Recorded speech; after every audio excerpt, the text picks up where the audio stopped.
What's the most public and humiliating breakup you've ever witnessed at a wedding? I still can't believe how quickly a day that seemed destined for pure celebration turned into the most excruciating, humiliating display of heartbreak I've ever witnessed.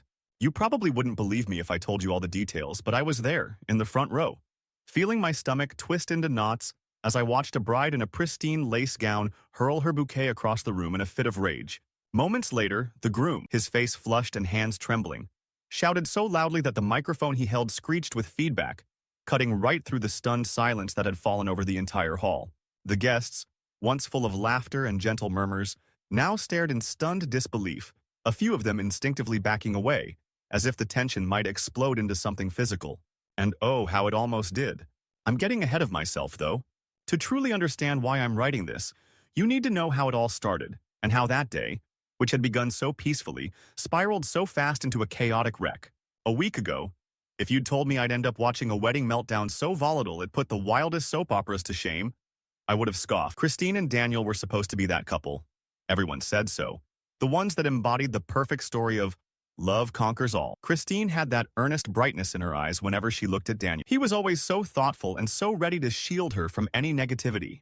They weren't just in love, they were inseparable. At least, that's what I believed. I'd known Christine for a few years, ever since we worked together at a design firm in downtown Los Angeles. She was the new hire straight out of college, full of ideas and the kind of optimism that was contagious. I remember the day she mentioned she had a new boyfriend, Daniel, who worked in finance. Apparently a bright star in his firm, a sharp dresser, sweet personality, and the kind of person who would drive an hour out of his way just to pick her up from the office after a long day. She was so enamored with him, and I remember the way she'd laugh at her own luck, saying she could hardly believe a guy like that truly existed. Our entire department eventually got to know Daniel over drinks and group outings. He was tall, with a calm presence, a measured smile that made you feel like he was always thinking a few steps ahead. I remember how polite he was the first time we all met him, especially toward one of our more eccentric coworkers who had a habit of oversharing personal stories. Daniel had merely smiled and nodded, never making anyone feel uncomfortable or dismissed. Christine adored that about him, his willingness to listen, his knack for absorbing someone's emotional state and trying to lighten the room. The two of them became the kind of couple that people enjoyed having around. They radiated good energy. A year later, the engagement announcement arrived in the form of a whimsical watercolor card that Christine herself had designed. It had the date, August 14th, printed in a soft gold foil, and I remember how thrilled she was about the venue they'd chosen, an elegant garden estate on the outskirts of Santa Barbara. It was a place straight out of a romantic movie. Lush lawns, centuries-old oak trees, a view of the rolling hills that turned golden at sunset, and a banquet hall with high ceilings strung with glittering chandeliers. Honestly, it sounded perfect. As the months leading up to the wedding passed, Christine seemed busier but happier than ever. She'd pop by my office to show me sample swatches for bridesmaids' dresses or photos of floral arrangements. She had the entire event planned down to the smallest detail, color schemes, table centerpieces, music playlists. Daniel, for his part, seemed more quietly supportive. He would appear at some of her appointments, but mostly the planning was Christine's domain. That suited her personality perfect. She loved curating experiences, had an eye for detail, and wanted to create a day that not only celebrated her and Daniel, but also made their loved ones feel like part of something magical. It all sounded too good to be true. Fast forward to the week of the wedding. I arrived at a cozy inn near the estate, excited to be part of the festivities. The first evening, there was a casual get-together at a nearby beach. Christine wore a flowy white sundress, and Daniel sported a relaxed pair of shorts and a light button-up shirt. They looked radiant in the twilight, holding hands, greeting friends, sharing jokes. Christine introduced me to members of Daniel's family, his father, Robert, who had a confident, almost intimidating air to him, and his mother, Linda, a lovely woman with kind eyes and a gentle handshake. There were also Christine's parents, who seemed a bit more reserved that evening, but I chalked it up to their being naturally quiet folks. I didn't think much of the odd glances I noticed Christine's mother, Sharon, exchanging with Robert that night, or the way Daniel occasionally avoided direct eye contact with Christine's dad, Neil. Families come with their own peculiar dynamics, and wedding stress can magnify every little tension. But if I had to pinpoint the first sign that this wedding wasn't going to be as smooth as Christine had planned, it might have been on that beach, when I caught Daniel staring off at the horizon for a moment, like he was miles away. Christine brushed his arm gently, and he snapped out of it, laughing it off. Back then, it seemed innocuous. Now I wonder if, in that moment, he was already sensing a shift in the winds. The next day was a flurry of preparations, and Christine and her bridesmaids, including me, were busy with last-minute details at the estate. We made sure the table placements were correct, triple-checked that the custom archway was properly decorated with the pink and cream roses that Christine had chosen. Everyone we talked to gushed about the location. The main hall was adorned with tall, arched windows that let in the golden afternoon light. Outside, set against the open sky, was the ceremony space, featuring a circular arrangement of chairs around a grand oak tree. It was dreamy. Then I noticed a new face. A man I'd never met strolled onto the property that afternoon, greeting a few people with the kind of confidence that made me assume he was an old friend. He looked about Christine's age, early 30s, wearing a fitted shirt and slacks like he was ready for a photo shoot rather than a simple wedding rehearsal. When I asked one of the other bridesmaids who he was, she whispered that his name was Matt. She said it in a slightly conspiratorial tone, adding that she didn't think Christine had actually invited him, but apparently he'd shown up with a +1 from Daniel's side. None of us quite understood how he was connected. At first, I brushed it off. People have big social circles, and sometimes you run into folks you don't expect at weddings. But there was something about the way Christine tensed when she saw Matt standing near the floral arch. She abruptly excused herself and spent a few minutes talking in hushed tones with Daniel. Her expression was a mix of surprise and annoyance. Daniel looked worried but tried to hide it with a half-smile. Matt, for his part, seemed quite casual about the whole thing, like it was the most natural situation in the world for him to be there. That evening, after the rehearsal was done, we all gathered for a small dinner in the estate's banquet hall. Most of the wedding party was present, including a handful of family members. Christine did her best to stay cheerful, but every so often, I'd see her eye flicker toward where Matt was sitting, sipping a drink at a table with a couple of Daniel's friends. He would glance her way too, but it was a strange look, like he had some inside joke or a piece of knowledge no one else understood. Something about him made me uneasy, though I couldn't have said why at the time. Finally, I found a chance to speak with Daniel alone for a moment when he stepped outside to get some air. The evening was cool, and a gentle breeze rustled the branches overhead. I asked him casually if everything was okay, and his smile faltered. He told me he was just feeling the typical wedding jitters, which made sense, but I caught a hint of tension in his voice, something that didn't quite fit the usual nervous groom's. When I mentioned Matt's sudden appearance, Daniel's gaze shifted slightly, and he said, "Matt and Christine, well, they have some history." He didn't elaborate further, just gave me an apologetic shrug. Before I could dig deeper, Linda, Daniel's mom, stepped outside to say goodnight, and the moment was lost. The morning of the wedding was picture perfect. The sun shone warmly on the garden lawn, and a soft breeze carried the scent of fresh roses. Christine and I started early, along with the other bridesmaids, getting our hair and makeup done in a spacious suite that overlooked the rolling hills. She looked stunning, her dress a graceful silhouette of ivory lace that flattered her figure. I remember thinking how excited I was for her. She deserved a day of perfect happiness after all the hard work she'd poured into planning, and beyond that, the devotion she and Daniel seemed to share. There were the usual chaotic moments: lost hairpins, a minor panic over the missing bouquet — it had been stored in a fridge for freshness — and a scramble to fix a chipped nail. But all told, everything was on track. Just before we were set to head out, Christine pulled me aside. Her eyes shone with a mixture of excitement and something else, an undercurrent of worry. She admitted, in a hushed voice, that she couldn't shake the feeling something might go wrong. She shrugged it off with a laugh, blaming it on the standard wedding day nerves. Yet as her close friend, I could tell there was real fear behind that smile. I did my best to reassure her. "Today is going to be amazing, Chris," I told her. And she nodded, inhaled deeply, and forced a bright smile. Then we made our way out to the garden. The ceremony began beautifully. There must have been around 100 guests, all seated in white chairs arrayed in a horseshoe shape around the old oak tree. An elegant arch stood behind the officiant, draped with pastel-colored flowers. Daniel stood at the front with his groomsmen, looking handsome and composed in a tailored navy suit. When Christine walked down the aisle, I saw Daniel's lips part in a silent gasp, his expression a perfect blend of admiration and awe. Her father escorted her slowly, beaming with pride, while her mother dabbed tears from her eyes. The ceremony had that serene magic, the kind that makes people forget their phones and just soak in the moment. They exchanged personal vows. Christine spoke about the time Daniel had stayed up all night working on a surprise gift for her birthday, how he always believed in her creativity, how she adored his sense of humor. Daniel described how Christine's optimism and empathy transformed his life, how he felt he'd finally found someone who challenged him to be a better person. It was heartfelt, genuine, and tears flowed freely among the guests. For a moment, I felt the same sentiment I had when they first got engaged. These two were meant to be. Nobody could doubt that, seeing the love in their eyes. The officiant pronounced them husband and wife. They kissed to a round of applause and cheering that seemed to echo through the entire garden. Christine's cheeks were wet with tears, but her smile was radiant. Even Daniel, typically so composed, looked misty-eyed. As they made their way back up the aisle, hand in hand, I noticed Matt in the crowd. He was clapping like everyone else but wearing an odd smirk. I remember thinking that maybe I'd imagined the tension. After all, the ceremony had gone off without a hitch. No drama. It felt like this day was truly as perfect as Christine had dreamed. Guests mingled during cocktail hour, sipping champagne and nibbling on hors d'oeuvres. The wedding party took photos on the estate grounds, capturing moments under the giant oak tree and along the vine-covered walls.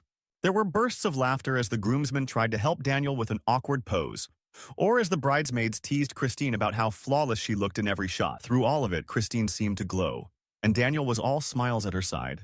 Eventually, we moved into the banquet hall for dinner. The tables were arranged around the dance, each decorated with candlelit centerpieces and small bouquets of the same pastel roses. It was an enchanting scene. I found myself seated at a table with some old college friends of Daniel's, as well as a couple of Christine's relatives. Matt was at a table across from ours, chatting amiably with the people around him. I noticed Daniel glancing at Matt's table a few times, and I caught what looked like a flicker of unease cross his features before he'd mask it behind a polite smile. Christine, too, let her gaze drift there occasionally, but each time, she forced herself to refocus on her conversation with whoever was speaking to her. Dinner service began. Waiters circulated with plates of roasted chicken, salmon, and a vegetarian option Christine had insisted on. People were relaxed, enjoying the meal, sharing toasts. Christine's best friend, Ashley, gave a tearful yet funny speech about how Christine always dreamed big and how Daniel seemed like the perfect match for her ambitions. Then one of the groomsmen stood to talk about college antics with Daniel. Laughter rippled through the guests. So far, so good. Then it was Matt's turn. Or rather, he took it upon himself to stand up with a microphone. No one had introduced him as a speaker, but he walked to the front of the room with the easy confidence of someone who'd done this 1,000 times. "Hey everyone," he began. "I'm Matt. I know Christine from way back." A hush fell over the room, and I saw Christine tense up. Daniel leaned back in his chair, his jaw tightening. The edges of the situation prickled at my skin. Matt started by congratulating Christine and Daniel, saying some nice things about how perfect they seemed as a couple. But then his tone shifted. He mentioned that he and Christine used to date, which wasn't exactly news to a few of us, but clearly was not something Christine had publicized widely. He talked about how their relationship ended a few years ago and that it was for the best, making a lighthearted joke about how he wasn't the man she needed. The entire time he spoke with a nonchalant air. Meanwhile, Christine's face went pale, and Daniel's mouth formed a grim line. It would have been just an awkward speech if Matt had stopped there, but he didn't. He began alluding to the fact that he and Christine had been in contact more recently than people might think. He phrased it in a way that suggested Christine had reached out to him for emotional support during a rough patch in her relationship with Daniel. You could feel the energy in the room drop about 10 degrees. Even the background chatter disappeared as everyone tuned into Matt's insinuations. He glanced directly at Daniel then, as if daring him to react. Christine stood up, her face flaming. She muttered something like, "Okay, Matt, that's enough. You weren't asked to speak," while trying to force a polite smile, but Matt kept going. He started to spin a story that made it sound like Christine had called him late at night multiple times, confiding how uncertain she was about her future with Daniel, how maybe she'd jumped into the engagement too quick. He peppered in a few disclaimers, "I'm not trying to stir up trouble," but his tone said otherwise. At that point, Daniel's father, Robert, stood up, looking furious. "Son, let's cut this short," he snapped, aiming a sharp glare at Matt. But the damage was already done. Eyes darted between Christine and Daniel, searching for some sign of how they would respond. Christine looked stricken, and tears welled up in her eyes. Daniel grabbed the microphone from Matt's hand, and in a tight, controlled voice he said something like, "That was incredibly inappropriate, and I'm sorry our guests had to hear it." Then he turned to Christine and took her hand, but she pulled away, obviously humiliated.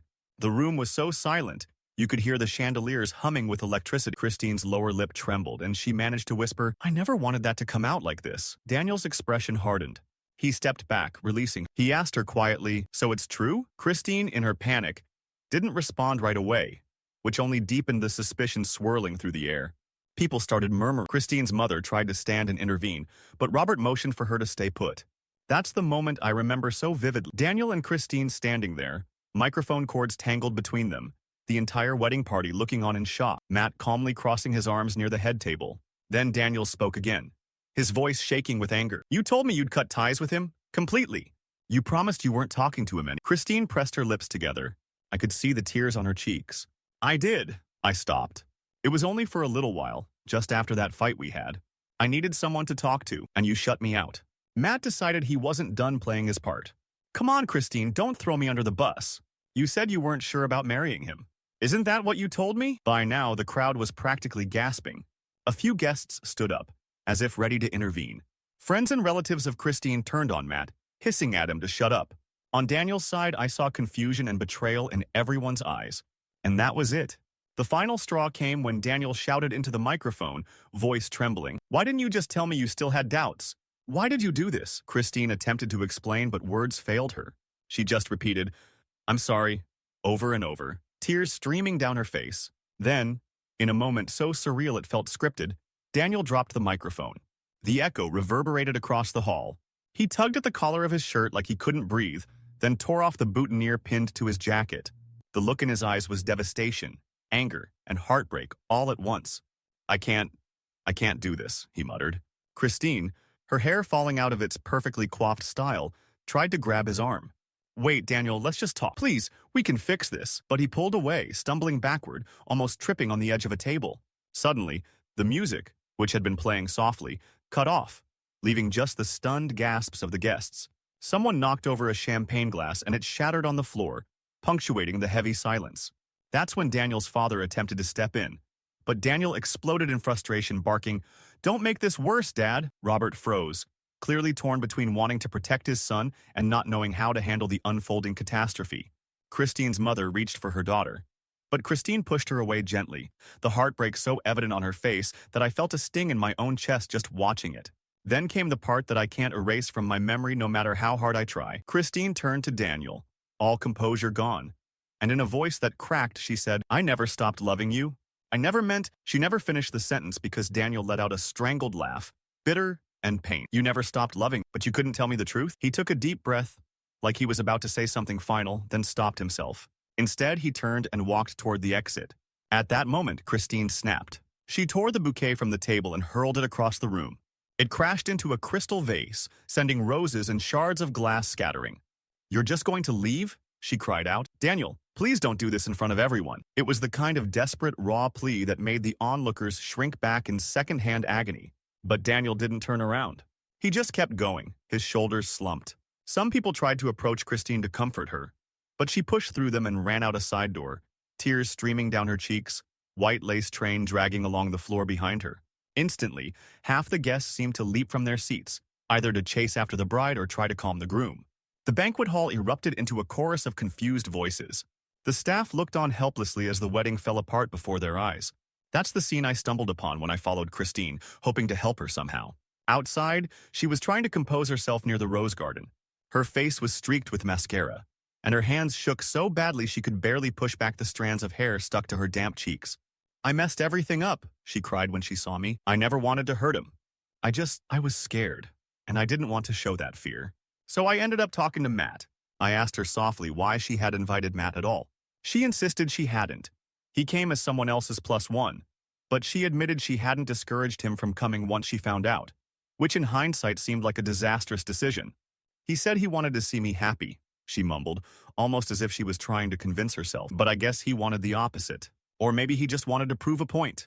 God, I'm so stupid." Meanwhile, inside, Daniel was nowhere to be found. Some guests had left their seats entirely, uncertain if the reception was still happening. The band tried to restart a gentle tune, but it was jarring and out of place. The shattered glass still sparkled on the floor. Matt, apparently realizing the chaos he'd caused, looked more awkward than victorious, like he hadn't fully thought through the consequences of his big reveal. A few of Daniel's friends confronted him. Harsh words were exchanged, and I heard there was some shoving involved. Robert, enraged, nearly started a physical fight with Matt, but Linda managed to drag him away, telling him that nothing would be solved with more drama. I ventured back into the main hall to see if Daniel had returned. Instead, I saw Sharon, Christine's mother, kneeling to pick up scattered rose petals and glass shards, tears rolling down her cheeks. She kept repeating, "This isn't how it was supposed to be," like a mantra. Neil, Christine's dad, had stepped out into the courtyard, presumably to search for his daughter. The entire place felt haunted, as if the air itself had turned thick with sorrow. When I finally found Daniel, he was in a small sitting room off to the side, punching text messages into his phone with shaky hands. The moment he saw me, he looked up, tears in his eyes. "She lied to me. She said she was done with that guy. And now I find out she's been confiding," he whispered brokenly. "It's like I'm the last to know how she really feels." He swallowed hard, then asked me where Christine was. I told him she was out in the garden, devastated, begging for a chance to explain. For a second, it looked like he might go to her, but then he just shook his head, turning away. I don't know if I can face her right now. In the next half hour, the wedding reception all but dissolved. Some people tried to maintain a sense of normalcy. There was even an attempt to cut the cake to lighten the mood, but it was futile. Christine was still too distraught. Daniel was nowhere near prepared to stand beside her again, and their families hovered in the corners, exchanging worried glances. A few guests drifted away, either to avoid the uncomfortable spectacle or to give the couple space. Others stuck around, half hoping the night could be salvaged. Matt vanished at some point. One of Christine's friends said they saw him slip out through a service entrance, looking a bit shaken by how badly things had escalated. If he'd hoped for a dramatic reveal, he certainly got it. But the result was beyond catastrophic. Christine's father was furious and threatened to fine Matt and throw him off the property if he showed his face again. But by then, the damage was irreparable. People started to whisper, wondering if the marriage was even legal at that point. The officiant had performed the ceremony. The license might have been signed. But could they annul it right away given the meltdown? The swirl of gossip was dizzying.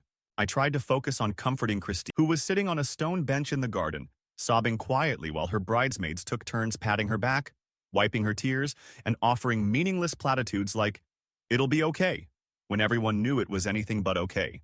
Eventually, Daniel emerged into the courtyard. His tie was undone, his hair disheveled, and his face streaked with tears he'd tried to rub away. He stood there in front of Christine, arms hanging at his sides. She looked up at him, eyes red and puffy. Neither of them spoke for a long, painful moment. I stayed a few steps away, not wanting to intrude, but feeling compelled to stand by just in case they needed. Finally, Christine choked out, "Daniel, I'm sorry. I swear I never meant for you to find out like that. It was just me being stupid and scared. You have to believe me."